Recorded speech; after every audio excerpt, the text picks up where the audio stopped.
everyone. Welcome again to the Escapism podcast. In today's episode, we have a very special guest. All of our guests are pretty good, I think. And today is no exception. We have with us Tracy Haas. I want to make sure I say that correctly.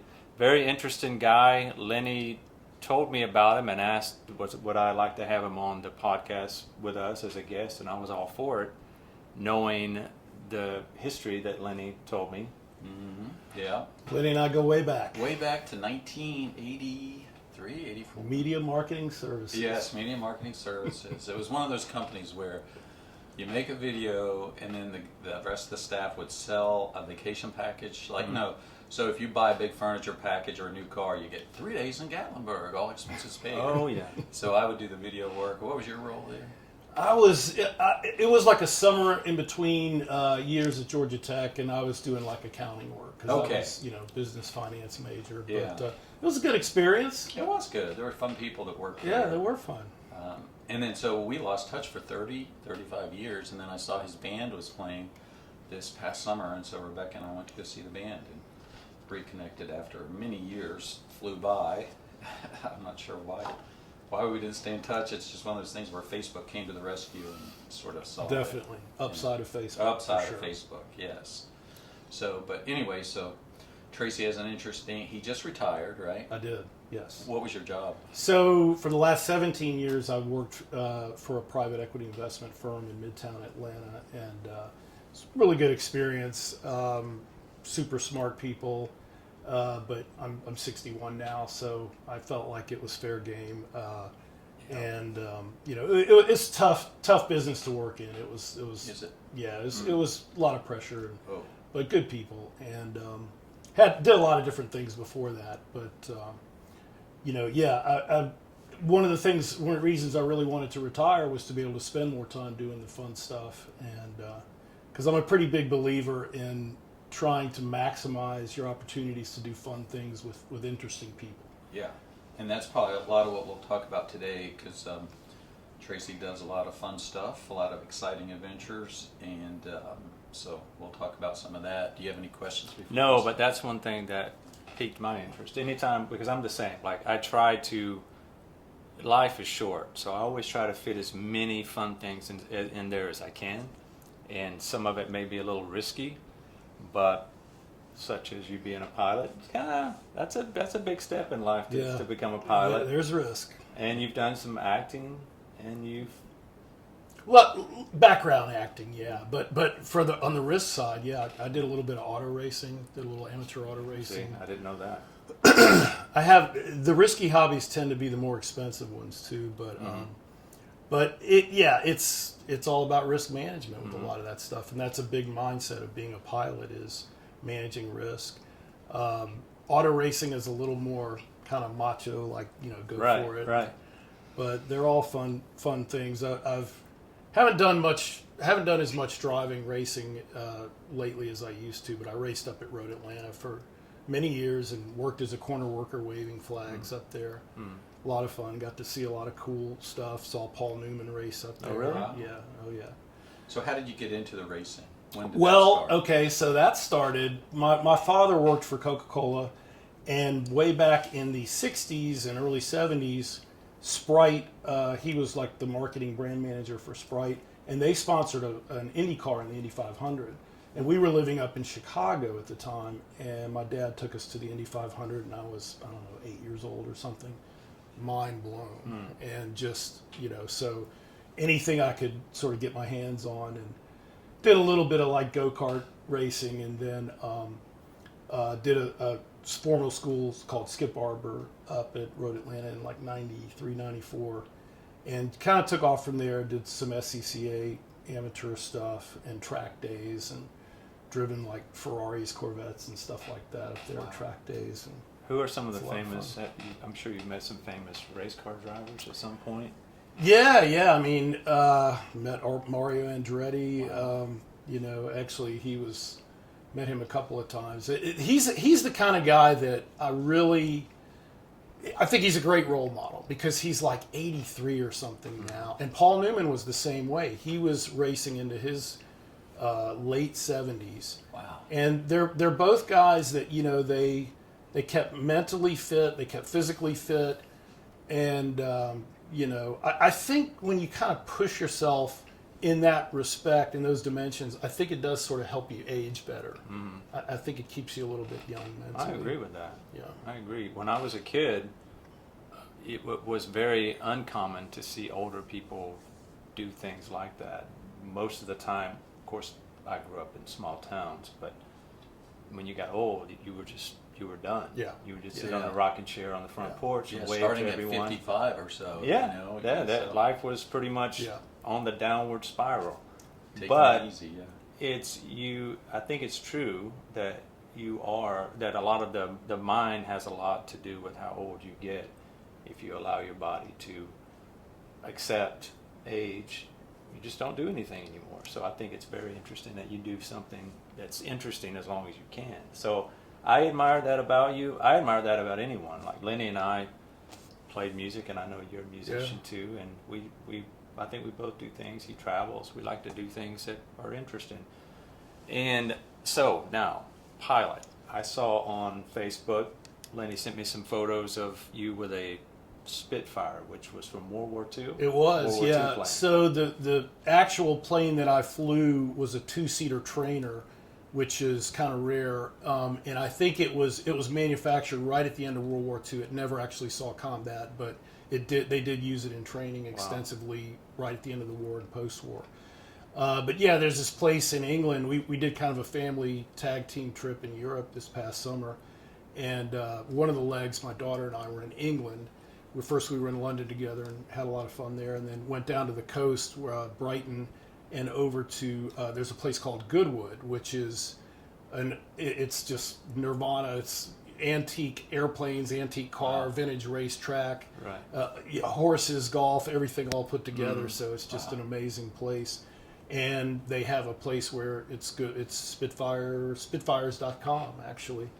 And do I get a free ride for mentioning that when I come back? Yes, but, you're plugging them, so it's got to be trade-off. And anybody can do it, but it's quite expensive. Now, anybody that's a pilot can do it. You don't have to be a pilot. If you want to just go up for the ride, you can do it. Cool. Yeah, but the more experience you have, the more they'll let you do. And I got to do a victory roll with it and flew it out over the coast. And it was super cool. Explain what a victory roll is. Roll it for those that don't know. Well, it's an aileron roll basically. You kind of build up some speed, pull the nose up, and then just roll it over. And, it's the kind of thing you see in movies and stuff like that. And there is a video. I can send you the video of that. Oh, good. Yeah. What was the coolest part of that adventure? Would you say with that part of it, or was it? Yeah, I mean, being out over the coast, and you just sort of realize. One of the things I've been watching lately is Masters of the Air. I don't know that's a series right now. It's about the 8th Air Force and the B-17 bombers in World War II. But just the fighters and the bombers, what they were up against, and it was a challenge just to fly that airplane without being shot at. But and like we were talking about with your father, it's like if you can get a gig where you're not being shot at, I think that's a lot better. That's a plus. Yeah. It is a plus, yes. Well, I was field artillery in the military. Oh, were you? But that is, again, not on the front line. So I think that's not too bad. You're at quite a distance from the front line. So. Okay, well, so little detour here. My grandfather, on my father's side, he was a lieutenant colonel in World War II. He was infantry, and he landed at Normandy 2 days after D-Day. And then was at the Battle of the Bulge. Wow. And he was lieutenant colonel at the time, and then was later full bird colonel. But so yeah, there's a good bit of military background in my family as well. And I kind of wanted to go into the Air Force initially when I was in high school, but I have poor uncorrected vision, and back then you had to have 20/20 uncorrected. Right. So I couldn't do that. So ended up deciding, okay, I'll fly for fun instead.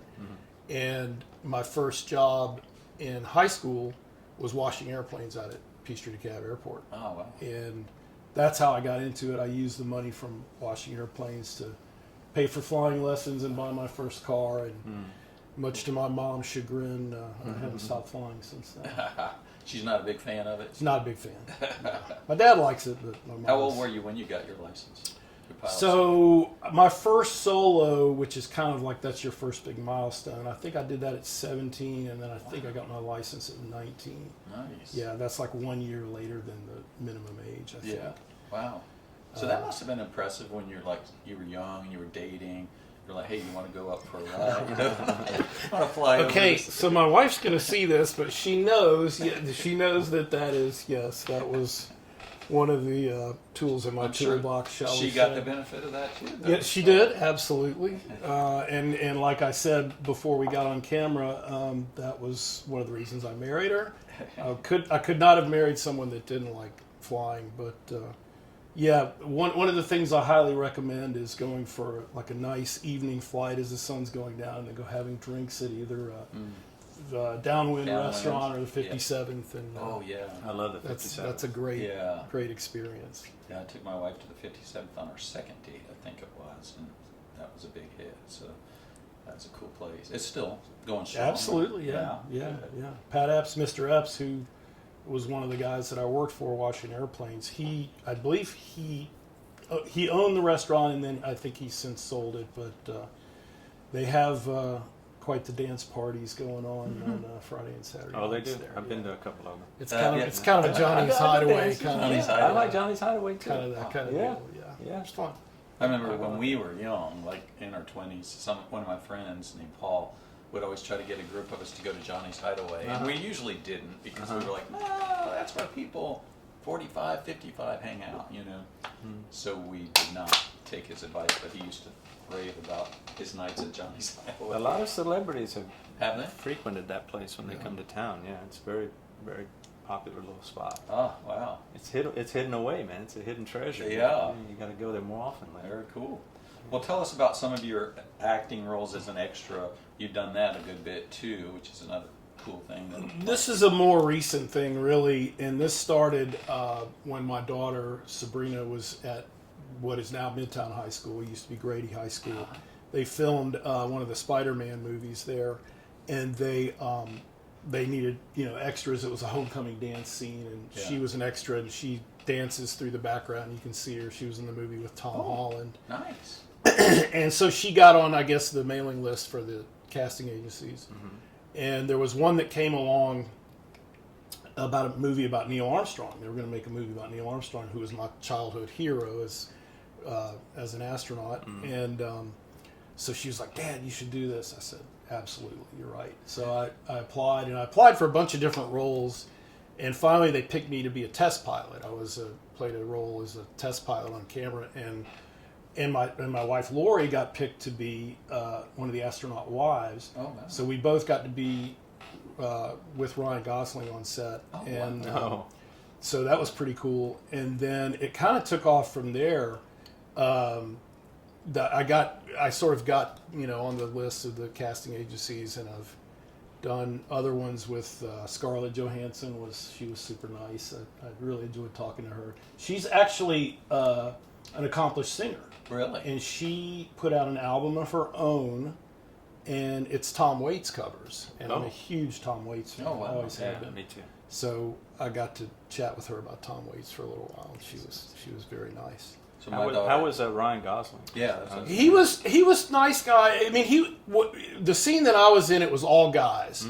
It was like test pilot, Edwards Air Force Base, 1960s, and he was kind of all business. He didn't really interact a ton with us. But my wife's scene was she was one of the wives of an astronaut at like a wake at somebody's house following a funeral, and apparently he was quite more interactive and charming with the ladies than he was with the guys. Go figure. Yeah. But I think he's a great guy. I thought it was great what he did with the Oscars and everything. Yeah, he's a good actor. He's one of my favorite actors. I know when we were going to go see Barbie, I was like, I don't know if I want to see this, but he really brought a lot of humor to that movie. He really did. I didn't see that. You should see it. It's comical. It's very comical. There's some parts that are out there and stuff and kind of weird, but for the most part, it's a real entertaining movie. I was just worried someone would meet me afterwards and take my man card away and say, No, it's good. It's good social satire. I know. It is a social satire. Big I'm time. joking, but I've heard it was funny. It's I'll very probably funny. watch it eventually. Yeah, it's probably either streaming soon or gonna be, I imagine, because it was such a big hit. So Now, you mentioned your daughter, and I know your daughter is in a band. punk rock band? She does that on the side. She's living and working in New York City. She went up there to fashion school at Fashion Institute of Technology and graduated and found a job on her own. She's working full time in the fashion business and doing a great job. Nice. She loving it up there? I mean, she's living her best life. Yeah. I mean, she does not want to come back to Atlanta. She's in a band in New York? So she's actually in two bands. Two bands. She plays bass and sings, and it's kind of a long story, but one of the bands sort of came out of the first one, and then the first one got resurrected, so now she finds herself in two. But there's some overlap with the musicians, but she's having a good time, and there's a resurgence of the punk scene in New York, especially like Brooklyn, and you know, we've been out to see her band play a couple of times. It's fun. Well, she seems to have gotten your sense of adventure in a way. She definitely has my sense of adventure. She's a good kid. I bet y'all miss her being up that far away. We really do, but we try and go up there and spend time with her as much as we can. That's good. And she meets us. In fact, we're going to Montreal for a combination of the solar eclipse and our 25th wedding anniversary here coming up. And our daughter's going to take the train up and meet us from New York. Yeah. Very cool. Wow. So she is in the band up there, and she's also working. What part of town is she living up there? She lives in like Flatiron, Gramercy. She's on 23rd, and so she lives in that area and works very close. She's got like a little 10 or 15 minute walk to work. Oh, nice. Yeah. Was it? I bet it was hard to find affordable living. Well, there's nothing affordable. Yeah, out there. exactly. But it was hard. We had a good realtor that worked with us and helped us out. And cool. but you know, to try and do any real estate transaction in New York, you really have to jump through some hoops. Oh man, I can imagine. And that was just finding a rental, right? Or did she buy? We actually purchased a condo good. because Okay, smart. Yeah, well, you know, after COVID sort of wore off, the rents just absolutely skyrocketed up there, and I was like, we could buy a little studio. We just got a little studio condo. Yeah. But it's a great little place, and because we like going up there and spending time, I thought it would be a good. You know, now we don't have to pay for a hotel room. Yeah. Go crash on her sofa. Yeah, exactly. That's smart. Yeah. So yeah, it's fun. So you also had, like you mentioned, that Neil Armstrong was a big hero of yours. Didn't you also do some stuff like in the NASA type field, as far as like, did you go to Huntsville over there or something? Yeah, well, so I got a Neil Armstrong story for you, and it comes in two parts actually. When I was very young, my dad met him through Coke and NASA and got his autograph, which is very rare to have, and that's one of my most prized possessions. I've got it hanging in our house, but many years later, I guess it's probably been already 10 or 15 years ago, he was here for the Business Aircraft Convention. There's two parts of it. There's downtown at the convention center, and then at DeKalb Peachtree Airport is where they had all the airplanes on display. So he and Arnold Palmer, they did a ceremony down at the convention center that they were inducted into like the Aviation Hall of Fame, and so that was cool to see him and Arnold Palmer. There are thousands of people there. Yeah, sure. So afterwards, I went out to the airport to go see the static displays of the airplanes, and there were a lot of people out there, but everybody's just kind of walking around, milling around, getting on and off of airplanes. And so all of a sudden, I'm like sitting there reading something. I'll look up, and here comes Neil Armstrong with a group of about 5 guys, older guys. I'm like, I was just like, this is, he was my hero since I was a kid, and the way that he's conducted himself in later life and not cashing in on his fame and stuff. I've always had a lot of respect for him. So I was like, okay, this is my big chance. I've got to meet him. And I didn't want to ask him for an autograph or anything like that, but I was just like, I just want to talk to him, So they went to the FBO, which is like the little gas station where airplanes stop and fuel up. And he went into the bathroom, and I walked into the bathroom, and he was at the urinal, partitioned off. So I was like, life is short, Yeah. So I get up in the urinal. I peed next to Neil Armstrong. It was one small pee for man. Yeah.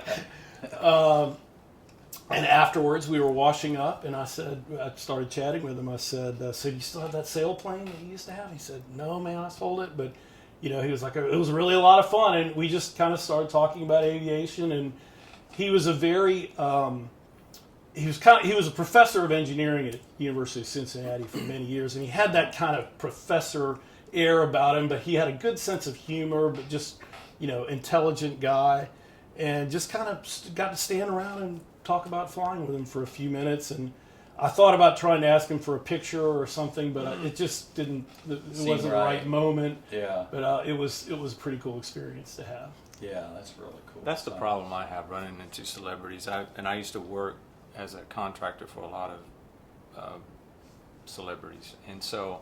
But my thing was, I just never felt comfortable asking, can I get a picture with you? But talking to people was nice. Right. But if it's all about just getting a picture, yeah, I feel like it ruins the moment a little bit. I try not to do everyone that. Does that. Yeah, I try and usually if it's somebody that I'm interested in talking to, there's some sort of common interest or something, and that just kind of have a little conversation or something. And then, like we were doing electrical, my helper and I were doing an electrical job. I have a contracting business, and we were setting up all these landscape lights, designing them in this big swanky neighborhood, and my helper has a shovel laying on the other end of the entryway to this neighborhood, and I'm putting in a light, helping him out, and someone taps me on the shoulder and says, and I see a dog, so he's walking a dog. He's like, hey, there's a shovel on the other end. Is that yours? I just don't want you to forget it. I look up, I'm like, Jeff Foxworthy? And that's who it was, Jeff Foxworthy.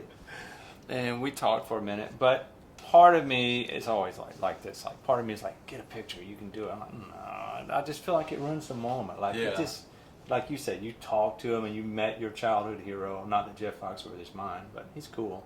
Yeah. But, you have the story to say, well, I spoke to him, I talked to him. This icon that you spoke to. And, I'm the same way. I feel like it takes it away from the moment when you're like, hey man, let me get I don't know, maybe I'm weird that way. I've done my share of selfies, believe me. It's good to hear someone else say that they're not always into that. You got to feel the mood. Yeah, I guess so. But if you're having a good moment. Yeah. I got to go to Cleveland to film. It's one of these local corporate bands here in Atlanta, but they were going up to Cleveland to do this big show, and Mark McGrath from Sugar Ray was going to sing for them.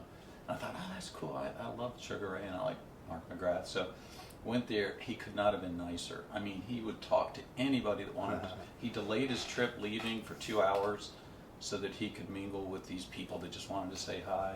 I spent about an hour with him talking to him, and I wanted to do the same thing. I wanted to get a picture, but I thought, I've been talking to him too long. It'd be too weird. Yeah, I know. That's the problem when you get that way. Yeah. Now, if they're just like, hey man, let's take a picture, that would be cool. But I'm not going to push it.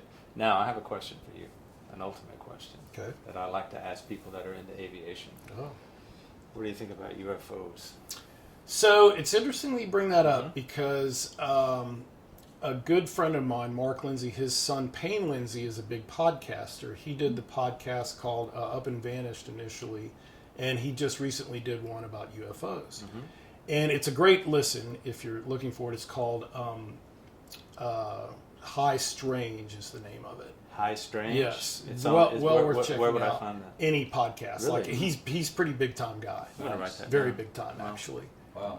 And I agree with a lot of the way that Payne approached it. It's like, anything that's unidentified visually in the air is a UFO by definition. Right. Whether or not there's intelligent life behind it, that's kind of a separate discussion. But I think there's stuff out there going on that, hasn't been explained. Definitely not fully explained. And just you think about how huge our universe is, how vast it is, and we're just this tiny little speck, and I think it's kind of egotistical to think that we're the only we're the only intelligent life out there. But I think it could exist on dimensions that we can't even comprehend. I think so too. Yeah. I thought you might answer that way. Most people that I've talked to that are into aviation of any kind, usually it will say that they think there's something else out there besides us, which, as you say, it's very egotistical to think that we are the only ones existing in this whole universe as big as it is. So that's interesting you said that. And you have a band. Yeah. Changing the subject a little bit. Is it Downbeat Daddy Downbeat is Daddy. the band that I've been playing in for the last few years, and it's a good bunch of friends, and we kind of have a lineup that kind of morphs depending on who's available. But we do. We've been playing together. This band maybe 4 or 5 years, I guess, and we do a good bit of originals, but we do a lot of covers too, and just kind of depends on what we play. And if we're playing a bar gig, we'll play probably half and half covers and originals. But we're doing Virginia Highland Porch Fest on May 18th, probably on my front porch it looks like, and we'll play more originals for that show because that'll be a shorter. But yeah, in this band I play drums and sing, and I started out years ago when I first was in bands in like 10th, 11th grade. Yeah, and I remember when we all worked at Media Marketing, right. you were in a band, and we all went down to, was it 688? Yeah. That's right. And what was that band? So that band, that was called Sheer Thursday. I was in that band for a short period of time, but I was lucky enough to be at Georgia Tech right in the heyday of 688, and my dorm was just on the other side of the 3rd Street Tunnel. So I spent a lot of time going through that tunnel and hanging out at 688 and watching bands and seeing music videos that you couldn't see anywhere else. Wow. Like back then, there was no internet. It was Yeah. you'd go there and you see videos that weren't on MTV, and it was like, wow, this is really cool. Oh, wow. But yeah, I played guitar in that band. I played guitar and sang in a number of bands, and then kind of did some more singing and stuff, but ended up, when I started playing drums, I was like, this is more fun. I enjoy this even more. But during COVID, you put out a little video of you and your daughter doing a song, right? Like doing the Stone song. So we did, that's and right. You're playing guitar. And That's when, she came home. She's playing drums, right? So y'all both play multiple. She plays drums. Yes, she does. She plays drums and bass, and so yeah, a little bit of crossover there. Huh. But so I enjoyed doing all that stuff, and if I had to pick like one thing, I would probably pick singing over everything else. Yeah. But I enjoy playing. I'm not a good drummer. I just keep a beat. But playing drums and singing at the same time that's not something you find every day. No, yeah, that's always a challenge. There's one band that I know of that the drummer sings all the songs. Really? Yeah. Is that local here, or is that? It's local. Who I is it? cannot think of the name. Oh, okay.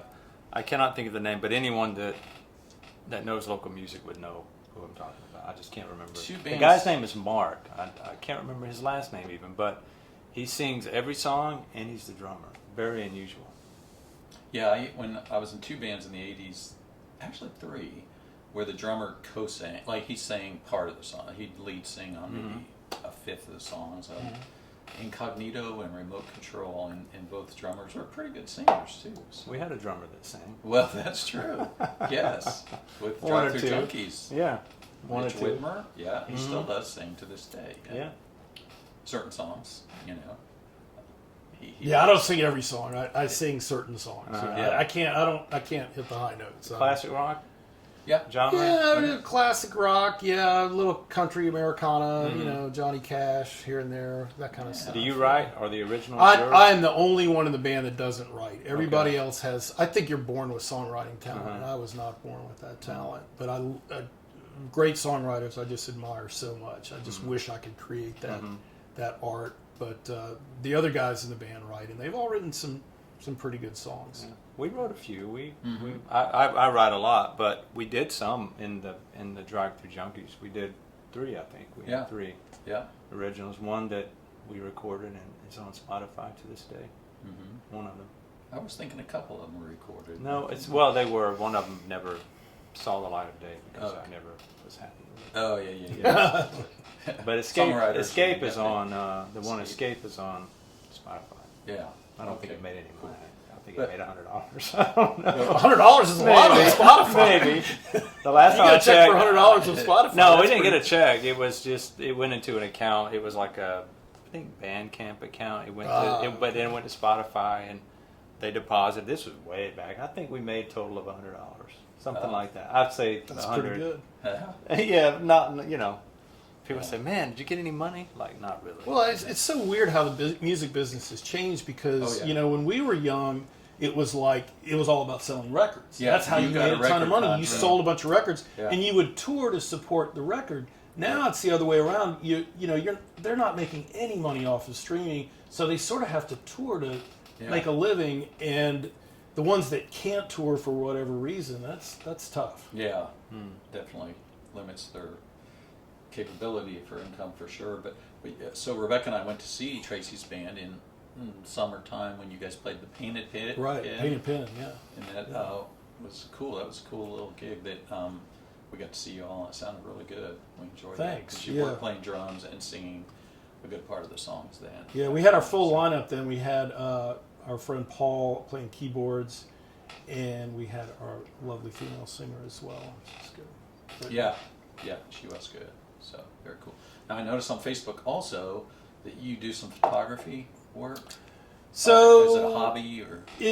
That's another past life. When I first got out of Georgia Tech, I went and worked in like the banking world for I guess 8 years actually. And at one point there's a recurring theme in my life where it's like, I'm tired of this. I want to go do something else. And Hey, keep things light. so yeah. I quit. I was single and I had saved up a little money. And I was like, you know what? I'm going to go travel and take pictures. So I went to a school of photography in Montana in '92. It was called Rocky Mountain School of Photography. And there was an Atlanta connection to it, to the founder.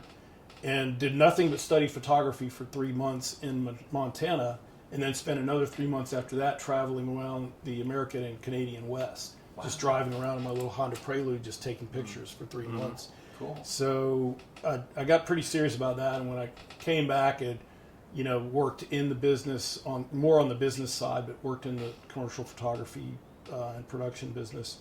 But that was all before digital cameras, and back then, like shooting film, it was hard to get a good, the bar was much higher to try and get it. Now anybody can take a phenomenal picture, and it's great. I love it. You can look at it right away, Yeah. and if you don't like it, Yeah. let's just alter this a little bit, or we'll fix it in post, and next thing you know, it's an amazing picture. That's cool. But didn't you have something at like an exhibition somewhere or something? Oh, so you've really been scrolling through my old things. Yeah, I've been researching, man. He stalks. So that was at South River Studio, which is down just southeast of town. And my wife Lori initially had an exhibit there because she's a full-time artist. Oh, great. LoriHayesArt.com. And she had an exhibition there, and then they did a call for photography, and it was I think the theme was actually people that had full-time jobs that were doing it on the side, sort of thing. So I was like, okay. So I submitted a couple images for that, and there's a cool art scene in this town. You sort of have to know where to find it, Right? But Yeah. there is. Yeah. And you also mentioned recently that you had a couple narrow brushes with death. Any of those you can share, or? I want to hear that. Oh, here we go. I love those stories. Well, to tail on the end of the photography thing, right about that time when I came back here, I was diagnosed with Hodgkin's lymphoma, which is a form of cancer. And I'll never know for sure, but I actually think that I was spending a lot of time in a dark room working with really toxic chemicals and stuff. I feel like that had something to do with it, but I'll never be able to prove that or know it for sure. So I had to go through a bunch of chemotherapy and radiation and stuff. How old were you at that time? So I was 32, I guess. 31, 32. That's right. Yeah, Hodgkin's tends to hit people in their 30s for some reason. And this was back before. The treatments are a lot better now. Oh, sure. But it was pretty rough, and it was a rough time for my family with some other stuff that was going on. And You still single at the time? Or? I was, yeah. So that was kind of one thing that was very difficult. But I can imagine. So that was Hodgkin's or non-Hodgkin's? it was Hodgkin's. Yeah, Okay. yeah. Is one of them's worse to get than the other? Non-Hodgkin's has a lower cure rate Okay. historically. So Okay. the nurses used to joke with me that I had cancer light. But I Cancer was like, light. okay, all right. Okay. I'll I'll take take that. that. Yeah. Yeah. But Wow, the other that's- big thing that happened was, and this is not a story I'm proud of, but it's a story that has to be told. Back in 1984, right after I graduated from Georgia Tech, and this was before the cancer, before that, I went to work in the banking business for what was then Trust Company Bank. And they had a training program where it was like, they'd bring the kids in and, you'd learn the ropes and everything. And each class, they bring in a new class each year. So it was kind of traditional for the one ahead of you to go out and take them out drinking. And this was 1984, back when Atlanta was crazy. I mean, if you remember Atlanta in the 70s and 80s, it was wild. Right. They would have these crazy drink specials and stuff. And there was this place called Penrod's on on Piedmont, near where the Disco Kroger is, or was. And they had specials of fishbowl margaritas, 64-ounce margaritas, for $1. Wow. And that was like the place of choice. Wow. It was like, so I said, you know what? I'm not gonna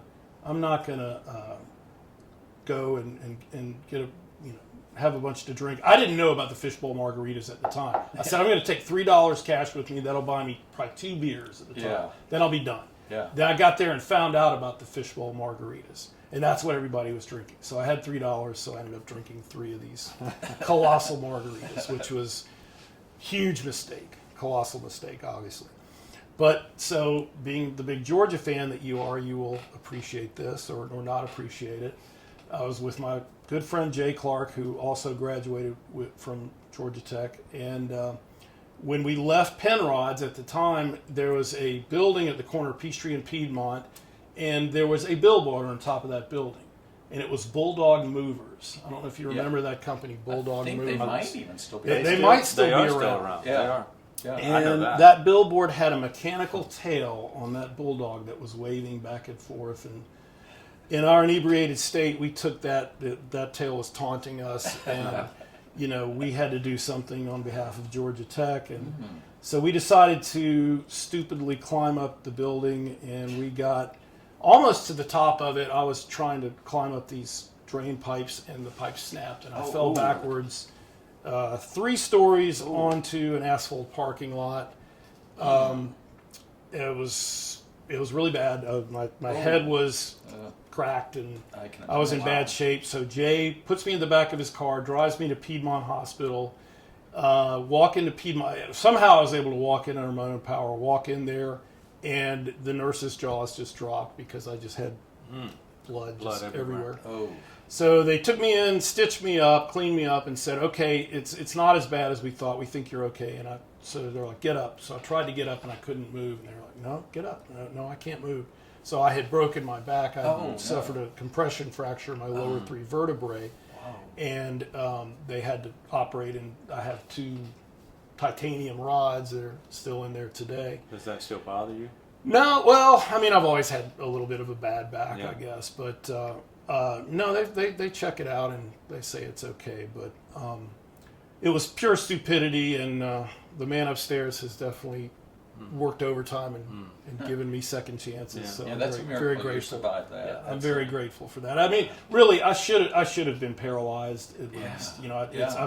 Every time I drive past Shepherd Spinal Center, I'm like, thank you, God. Yeah, exactly.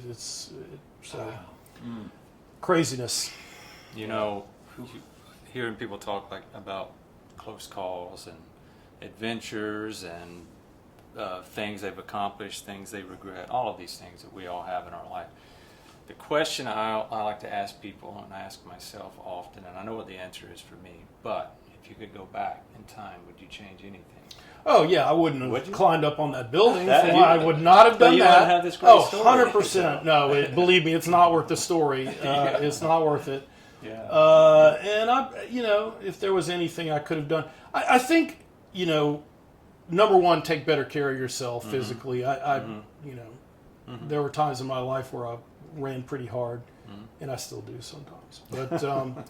But try not to worry so much. Really, I mean that's a tough one for me because I've always been a worrier. I get that from my mother. Yeah, I do too. And I still do. You can't help it to some extent. Especially when you have kids. But I'm getting old enough now that I think I can start to now see, what, everything's the things that I worried about in my past life, everything worked out okay. I think that's going to continue to be a theme going forward. So a message you would have to people, especially younger people that are still trying to get through it. I know we still have a lot of, hopefully, God willing, a lot of life left in us. But So sounds like you would say, don't worry so much about everything. Yeah, that I think it's great advice. If I could tell my younger self that, yes, no question. I think I would say I always had a problem with, I was so into everything. I would say probably be more consistent in the good things, but be spontaneous more. Spontaneity is important. Yeah, spontaneity is very important in everything.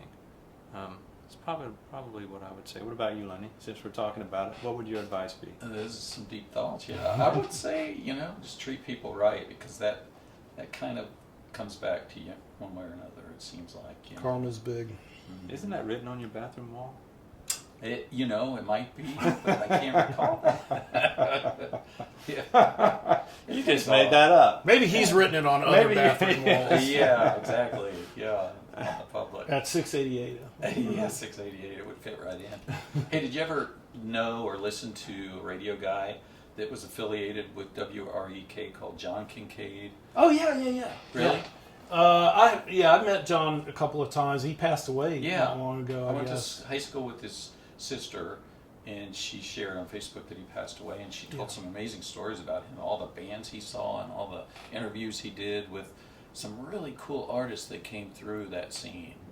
Yeah, he was a good music journalist, Mm-hmm. and a good radio. I mean, he had great taste in music and stuff. And I think his number one band was Driving and Crying. He was their number one fan. Real good friends with Kevin and Driving and Kevin, Crying. you got it. Is that a Georgia band? Yeah. Mm-hmm. Yeah, they've been around forever. You know Kevin? You friends? I with don't Kevin? know him personally, but John was very close with him, apparently. Kevin's a nice guy. Mm. He is. Yeah.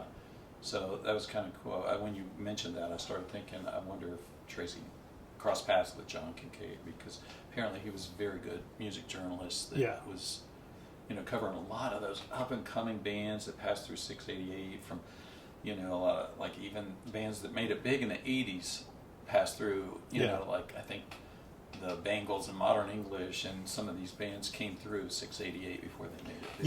Yeah. And WREK was a great venue for, promoting that stuff and publicizing it. And it was and it still is a great radio station run by Georgia Tech students. And when that band that I was in, Sheer Thursday, we actually went in and did some recording in their studio. And a couple other bands I was in later, Jitney Rats and Caroline and the Ramblers, they used to do a live at REK series, and we would go in and play. But I remember one time we were in the WREK studios recording, and we were in there all night long, and the sun started to come up, and people were coming in to use the offices in the building for the next day, and we were still banging away. Wow. What is going on? Yeah, man. Well, is there anything else we haven't asked you about that you want to talk about? I had a couple of notes here. All right. I got a couple of fun celebrity stories. Oh, I love those. Yeah.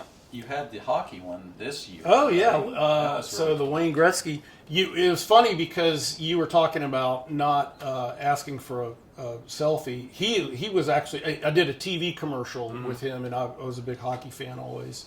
And he was a cool guy, but at the end of it, he said to the crew and the cat, he's like, "You guys want to take a picture?" It's like, Of course. Yeah. So we don't have time.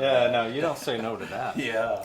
But I've got a couple of. Let's see here. I had a couple of notes. Okay, I got a good Chuck Berry story for you. Oh wow. Oh yeah. Because I know you're a fan. I was a bigger fan until I read Well, Keith Richards' book. Highly flawed individual, no doubt, but we won't go there. But Yeah. This was back in 1985, 86. He played at Chastain Park one time, and I went with a group of people, and we sat way up on top on the hill, the grass at the top.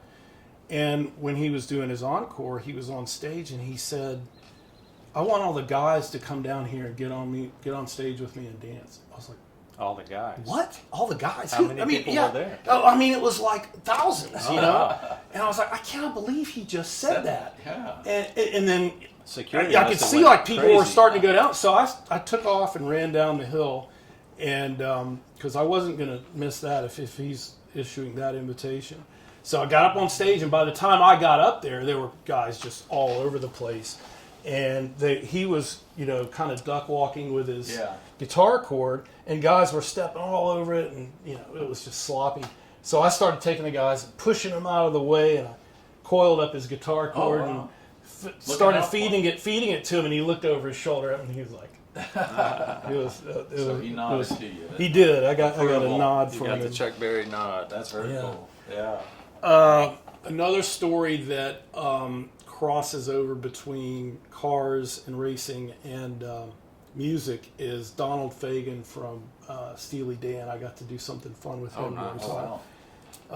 Our old friend John Pollock was Steely Dan's lighting designer for many years, and he toured with lots of people, Bob Dylan, Prince. Wow. But he would come to town with Steely Dan quite often, and Walter Becker was still alive at the time, and Walter was a big car guy. He owned like Porsches and Ferraris and stuff, and my boss that I was working for at the time had a Ferrari 599 that he would let me drive whenever I wanted to. Oh, And, nice. so my friend John called and said, "Hey, you think you can get that Ferrari and bring it over? We're playing at the Alpharetta, the place out here." And he said, "You think you can get that and bring it and give Walter a ride?" I said, "Okay, let me see what I can do." So my boss was like, "Yeah, sure, Walter Becker, of course." So took it out there, rolled up in the Ferrari.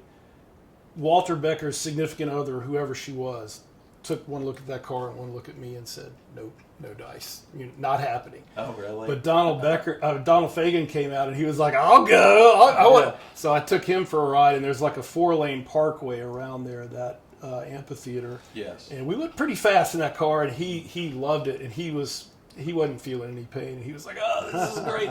He goes, "This reminds me of when I used to race on the Pacific Coast Highway. Me and Glenn Fry used to race Miatas against each other." So that was fun. That's great when they tell you stories like that. Yeah. We did a little one of our satire movies, and one of the actors was Mitch Mills, and Mitch Mills is Mike Mills from R.E.M's brother. Okay. So Mike Mills came to the premiere we had, at a Holiday Inn ballroom. He came, and so after the movie, Mike Mills came up to me and he said, "Lenny, I haven't laughed that hard since the Grammys, since I was at the Grammys." And I'm like, "Wow, that's not something you get typically told by cool. a world-renowned rock star." Yeah, that's cool. Yeah, so that was pretty cool. So we were hoping he'd fund our next film, but he wasn't that into it. He wasn't that into it. But anyway, okay. Well, man, thanks for these stories. I know you also like to go snow skiing still, right? Yeah. Sounds like you do too. I so do maybe too. we need to go up to North Carolina sometime I'm together. constantly watching the weather up there. I've even been looking at their webcam saying, "Is it still worth going? Is it still No, worth it's going?" done. But It's it done doesn't now. look like it. Everything's green. But they had a pretty decent winter up there. Did And, they? the thing is, you got to avoid like the holiday weekend. Oh yeah, yeah. But I try and I don't mind going up there since you don't have to get on an airplane. You can just drive and Right. get there, and it's nice to be up there. Yeah, last year I spoiled myself, and Rebecca was spending the month in January down in Destin at this condo we have, and I thought, man, I'm going to go to Colorado, and I'm going to go skiing, and I got a buddy to go. He was going to go last minute, he couldn't go, so I was like, I'm still going. So I went, and flew into a snowstorm, made it over to the mountain range over there, and spent about 4 days, and got to ski Copper Mountain. I like Copper a I lot. like Copper Yeah. a lot too, and then They have a good NASCAR program, which is the other thing I like to do. If you've never done it, it's like the ski racing. oh instead yeah, of the I gate. saw that. It's yeah. so much fun. You can do it. Cool. They're one of the few in Colorado that still has it. But Nice. That's something that I always try and do. Yeah. Well, I didn't know you skied. I do, yeah. And I wanted to go this year, and I've been trying to see where I could go. Mm-hmm. It just hasn't worked out, and maybe that's just one of those blessings that my knees weren't supposed to do it this year. Well, California, the season's not over yet out west No, it is because not. They just got had a snowstorm. dumped on. Yeah. And like Tahoe Tahoe. and Heavenly, they'll be skiing probably into May. I bet. Yeah, I know. And then even Colorado just had a big Yeah. snowstorm this week, too. So, like 12, 18 inches. So, okay. Well, I think we can wrap it up here. We've taken enough of your time, but any closing thoughts you have, Bill? No, I mean I could talk to you for forever with Yeah, all the I've got stories a lot that of you great have, stories. but I know we have to limit it to a certain amount of time, or people will stop watching them because they just get attention spans are not very long. I'm these days. sure that there's a saturation level Yeah. for my stories, and we're probably already past it.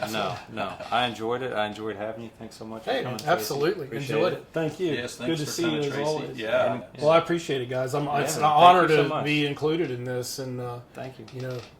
it's a lot of fun. All right. Hopefully Thanks we'll do for it again joining us. sometime. The next Yeah. time we do it, we'll talk about even deeper subjects, which I really like to get into with people at some point.